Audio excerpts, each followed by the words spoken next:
and Joe Berardi on the drums, and then with what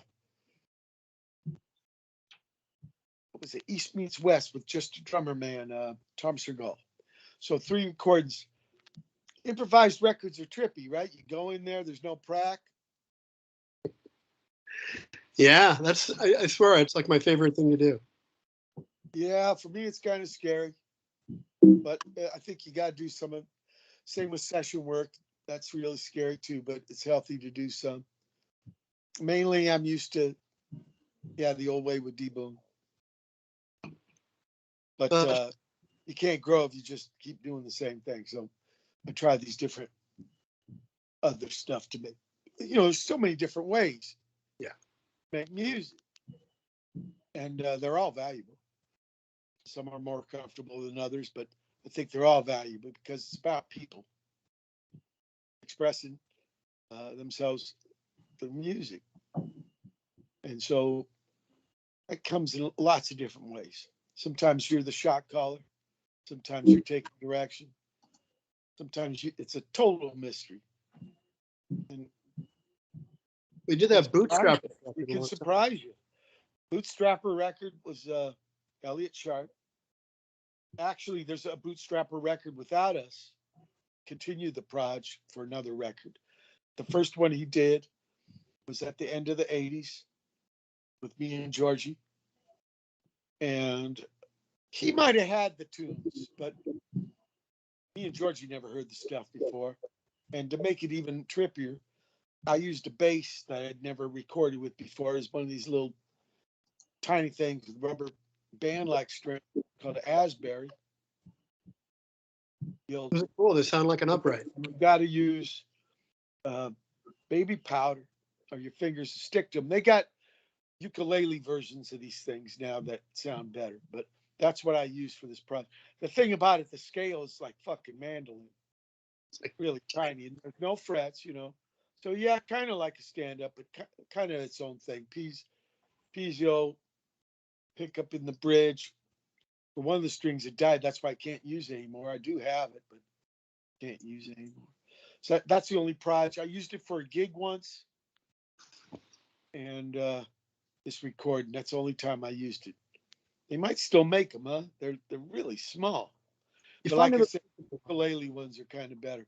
But that thing there, Elliott, I mean, he was not just playing incredibly trippy guitar like he does, but he was bringing in machines that had samples, kind of hybrid stuff with pewter, especially for the late 80s, right, where it was still kind of new, especially bringing in guitar stuff. And me and Georgie just out of losing D-Boon, and starting this new thing with Edward.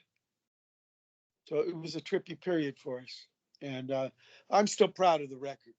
And a bootstrapper's, that's an old pewter word for, having to start up a machine with its own instructions. So in a way, I think Elliott was talking about trying to get back on the horse with music and helping me and Georgie out by us helping him. Yeah, That's the way usually collabs are, right? Definitely. You got something in mind where you're kind of like a director or something in cinema, and you got roles for people and you got it planned out. Usually it's this trippy kind of way, like running a boat or something, and you just, everybody comes together. Hopefully not so much hierarchy.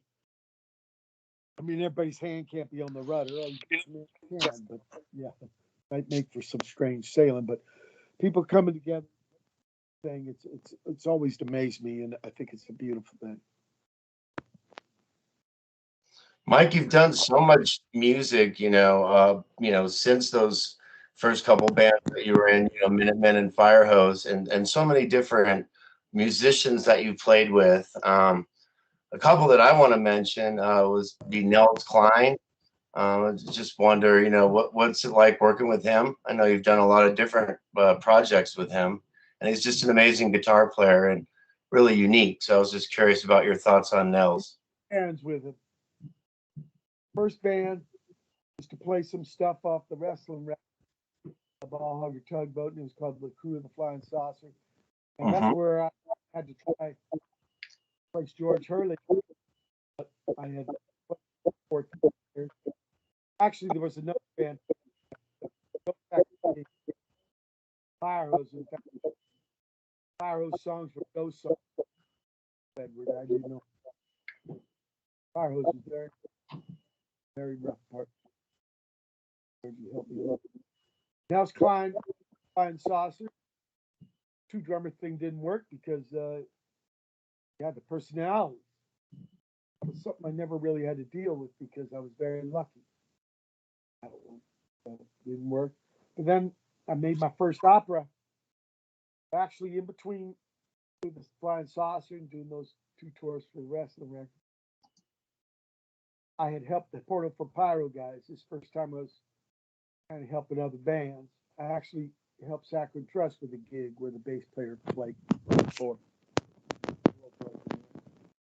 Yeah, it's a great album. One of my favorites. Kind of like Miles Smiles, where they did this recording of improvised stuff and then edited stuff together without the stuff. But then this thing helping the Portal for Pyro guys perfect. Really a sea change. So was the wrestling record, but as far as trying to put together another thing and also get the nerve up to fucking talk about losing Pop and K and stuff. So that's the first opera. So Nels Klein's in the Black Gang. He doesn't tour the first three tours, but he tours the fourth tour. And so, and by that time, Bob Lee is drumming. Steve Hodges, the guy who did the album, he did one tour, first one with Joe Baiza, but then Bob Lee. So that became the Black Gang setup. Bob Lee drums, Nels Klein guitar. We did some other recording. We did gigs and stuff, and I got plans for a fourth opera. I came to California from Virginia when I was 9 years old, so that's 3 years before I meet D. Boone. So I thought I should talk about these things. I didn't really plan more than three operas. Really, not even one, but I think I want to make a fourth opera, and I'm going to ask Nils. Well, I did ask Nils, and I did ask Bob Lee, and I also asked Petra Hayden to help us, and they're all on board. But this ain't immediate. This will be after this Man album, second Man album. Those are the two records I got as personal Watt things that I got coming up immediately. But down the road, there's going to be a Black Gang album, my fourth opera about this trippy period when I first come to California, and it was very important to me. Of course, meeting D. Boone and all that, his mama putting me on bass and all that shit, really important also. But a few months ago, I was thinking about it, and I should deal with this period because it is a trippy period. And when you're thinking about stuff to write about, why not your own life a little bit? And absolutely. All three of my operas are like that. They're very biographical. Whereas a lot of punk rockers, they're the ones that help me and not be afraid to put yourself in your own stories. It seems like that's what they were doing. But fuck, they were learning in public right in front of you. They had no fear about this shit. They didn't have to live up to any kind of platitude, just learn by doing. And that really impressed me in D. Boone. He saw the bags. And without even thinking, I looked at him and my mouth fell open and with these words, "We can do this," fell out without even thinking. Just what the movement did for me. And this is what put me on track to probably learn why you're talking to me now. Why I know for sure why I know Kevin. Absolutely. And, I want to just briefly, the Minutemen are an institution to so many people, not just punk rock people. And I think partly the reason is the music's timeless.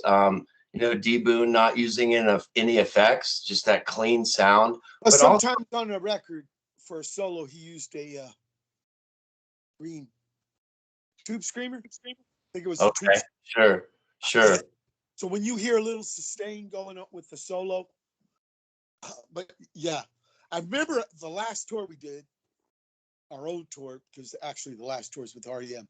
But in New York City, I made him get another amp because that fucking amp he was using shorted out, melted the strings to his mic stand in Providence, where I said, you ain't using this anymore. So he got a red knob twin, but then he bought this 2-channel, 1-space EQ. Mhm. So, you know, it's a tone shaper, right? It's not really a pedal or anything, but it did have 2 alternate, because the whole thing with treble with D Boon is what actually, I mean, Nelson Klein talks about this in the We Jam Econo documentary. He thought that was the political part of the band. The words he thought was thinking out loud, but he thought this idea, because, you know, we come out of arena rock, we're 13 and Right.